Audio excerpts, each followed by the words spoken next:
We've been reading and talking about the American Revolution, but some of the most important things might get lost if we're not all in class together. So I want to make sure that we're all on the same page about what the most important things that led to and caused the war that led to our independence as a nation. We have talked about how the colonists had so many reasons to be grumpy. In the Proclamation of 1763, Britain had said no more settling past the mountains.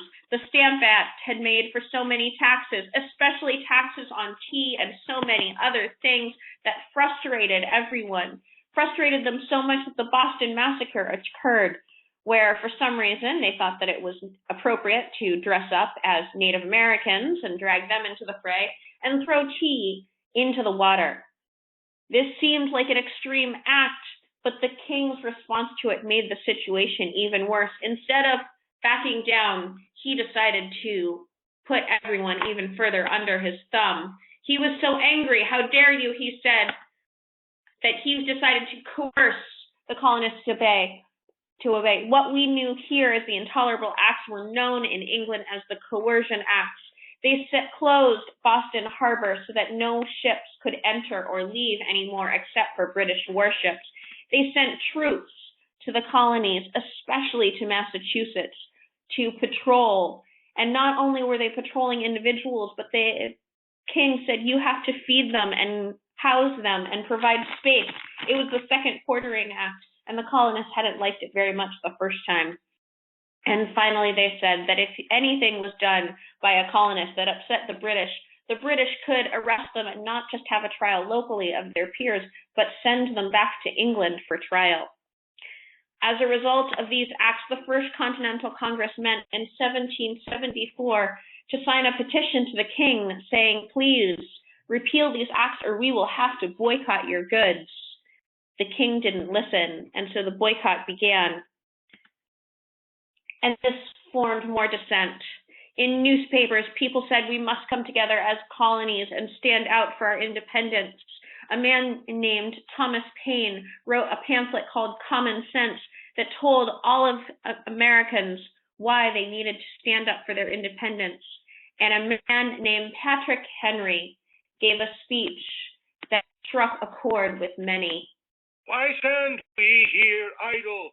What is it that gentlemen wish? What would they have? Is life so dear, or peace so sweet, as to be purchased at the price of chains and slavery? Forbid it, Almighty God. I know not what course others may take, but as for me, give me liberty or give me death. Liberty or death. He said that that was the choice that everyone should be willing to make, rather than sitting idly by and waiting after years of negotiations for the king to be reasonable. They had to stand up and fight. End of give me liberty or give me... And there were so many different groups now in the colonies. There were the Patriots who wanted their independence and wanted to fight. But there were also the Quakers who didn't necessarily have an opinion on who was right or wrong. Many of them would have sided with the Patriots if they could have, but they were a peaceful people and their religion forbade them from taking a side. And then there were the Loyalists or the Tories. Many of them were motivated by money. They were getting their money from England. They had family in England. They didn't want to be separated from England. But even more of them just decided that this was probably the winning side. They didn't see how the Patriots could win, so they just didn't want to get in trouble with them. Some of them just stood by. Some of them became spies. Some of them joined the Redcoats to patrol people who had formerly been their neighbors, who were now Patriots. The Second Continental Congress met in 1775 to demand greater action. No longer were they going to try and reason with the king. Instead, they decided that they now needed to be independent and set about to decide how they would govern each other, who would be in charge. And shortly thereafter, Thomas Jefferson wrote the Declaration of Independence, which was signed on July 4th of 1776 by all of the different colonies declaring their independence. Now remember, this does not mean they all agreed with each other as to what their new nation should look like, just that they didn't want the king anymore.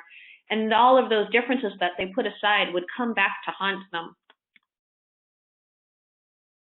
We had an amazing leader in George Washington when the Continental Army formed. He was perhaps one of the greatest, if not the greatest general of the time, but he was trying to overcome a lot of odds. We didn't have any money for troops or supplies or even food for our army, and we didn't have much of an army. Mostly farmers, untrained soldiers, people who didn't come for more than 3 months at a time, people who hadn't had formal training, and this is what Washington had to work with, against the British Army, who was trained and had all of the British money, the richest nation in the world behind them, so much money that they were able to purchase mercenaries or the Hessians. It didn't look good for the Americans.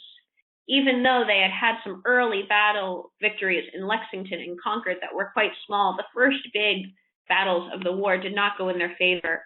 Bunker Hill was a huge victory for the British in 1776. Then Long Island was another huge victory.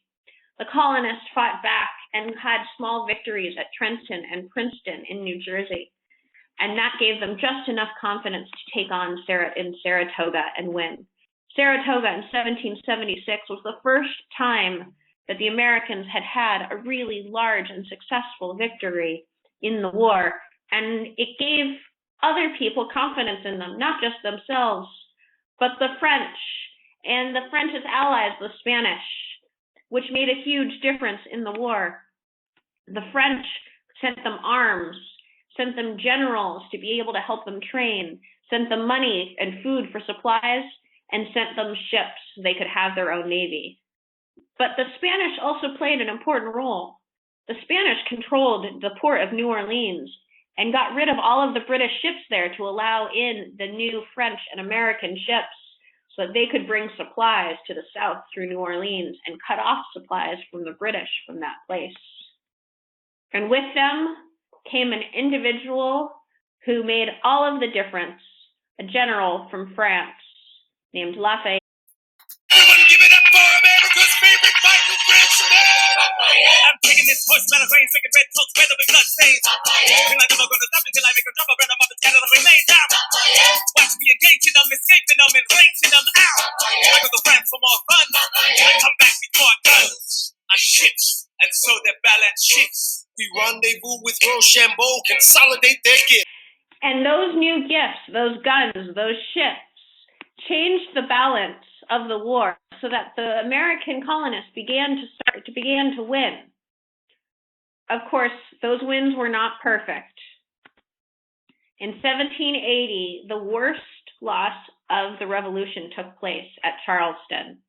The Americans had been holding on, patriots holding closely to Charleston, to the fort, to the port, but they lost both after a siege of several months to the British. The Redcoats overran Charleston, and with it were able to take control of much of the South, except for once again, King George and his lack of mercy worked in the favor of the Patriots. Instead of being kind to their newly controlled countrymen, the Redcoats demanded oaths of allegiance from everyone around them.